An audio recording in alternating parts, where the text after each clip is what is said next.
Okay.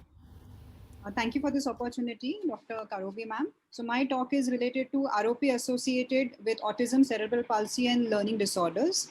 So I'm going to cover the definitions, articles, evaluation, and case study. So as Madam has already discussed, the special children require not only a holistic but a holistic approach, an entire pediatric team along with the vision therapist for these children.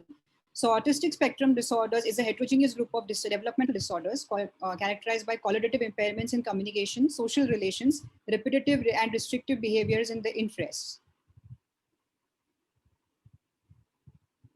As described in ROP, with ROP have a higher incidence of association with autistic spectrum disorders, learning disorders, and cerebral palsy.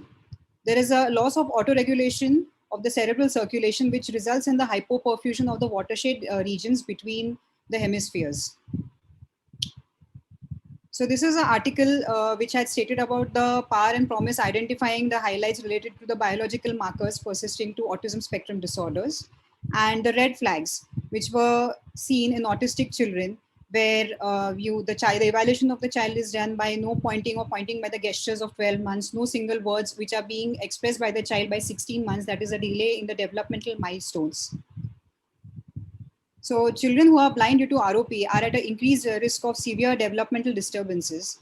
They have a risk of mental retardation, CP, and autism. So normal intelligence with a few behavioral deviations and no clinical signs of brain dysfunction, the symptoms may result from loss of vision and adaptive behavior, that is blindisms.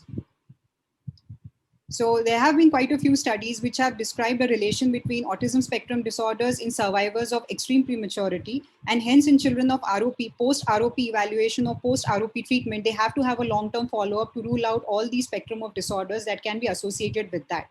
Now, as per a study done by Dr. Karubi Leri and her team, somehow I'm not able to see the screen. There was a certain percentage of pervasive developmental disorders which we had seen in our clinic.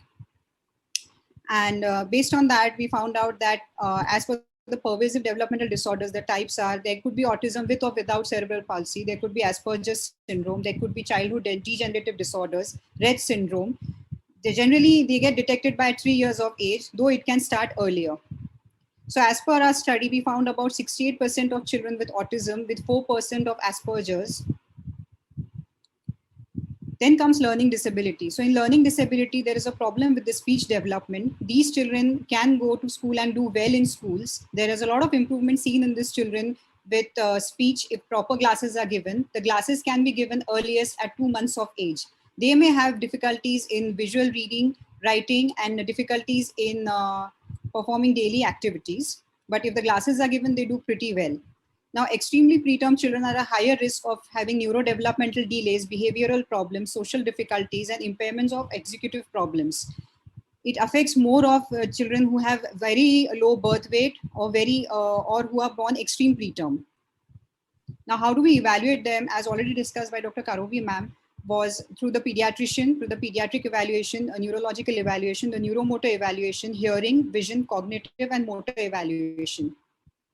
So this is a table showing the social interaction, communication, and range of movements in different types of pervasive developmental disorders associated with ROP, who can have their varied presentations.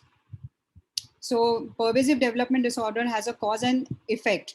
So there is a evidence of postnatal infection driven inflammation in these children. Sometimes exposure to heavy metal smoking can also cause pervasive developmental disorder. And there is a risk of autism spectrum disorders also there in preterms.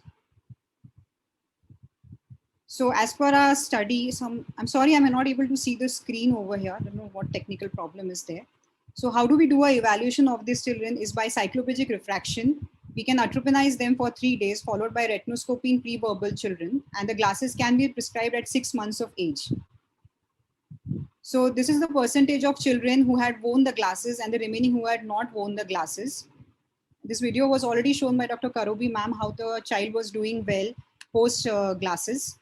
Without glasses, she was disoriented, but as soon as the moment she got the glasses, she started performing well.